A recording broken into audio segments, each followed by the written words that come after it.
Hi friends, this is Ranjit. Welcome back to our YouTube channel Paradigm CAD Academy. So in today's session, we will be discussing about BIW fixture design.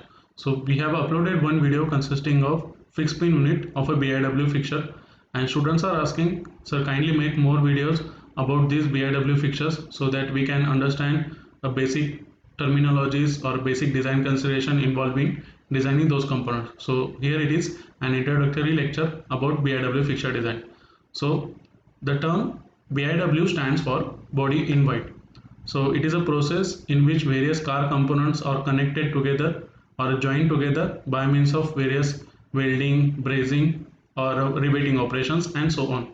So after joining process, they again dipped into a primer before color coating. So the color of this primer is basically whitish gray or a gray.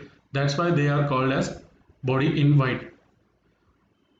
Almost 27% of car curb weight consist of these BIW components. So the performance of a car depend upon these BIW components. So the next term is a fixture. So fixtures are basically workpiece holding or a locating device used for welding or assembly purpose. They do not guide the tool as if in a jig. They are designed in such a way that they should provide workpiece at an exact position by means of various pins or locators. They are designed to provide or to avoid the distortion happening during welding and assembly process. They are designed in such a way that they should provide a proper firm grip on a workpiece and also avoid indentation mark on these components, and they should be designed in such a way that they should not collide with a robotic arm as well as human operator while doing welding or assembly process. A typical fixed pin unit will look like this one. So in this we have used two kinds of pin. One is a round pin and another one is a diamond pin. So a basic components of this unit is this is pin, then this blue component is pin retainer, then these yellow color components are shims. So thickness of these shims will be 5 mm. Then this is an L block and this is a riser. So we can design this kind of a risers or this kind of a riser. So this is basically an L type riser. So when the height of a component, so if my component will be like this one, so if it is my BIW component and it is resting at these locations, so the distance of this component from a base plate, so base plate will be here. So the distance, if the distance is up to 200 mm, then we can go for this kind of a riser.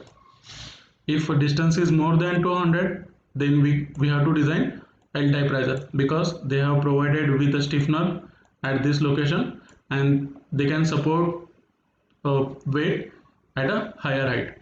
Okay, so that's why we are using this L type riser. So one more component is there which is not in here. So this is an blade which is used for connecting this L shaped block to this risers. So it is available in L shaped risers. Okay, so suppose I am having one circular hole, and in that case if I am using this round pin, then it will arrest 4 degrees of freedom, and if I am using this diamond pin at this location, then it will arrest only 2 degrees of freedom.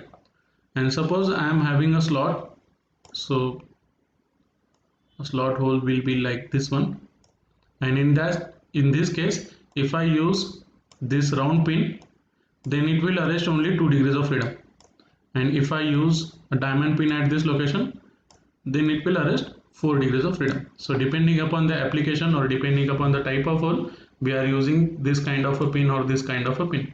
So there is an also standard procedure to locate those holes, that is dowel holes, then threaded holes are there, and so on. So that will be seen in a later part of our videos.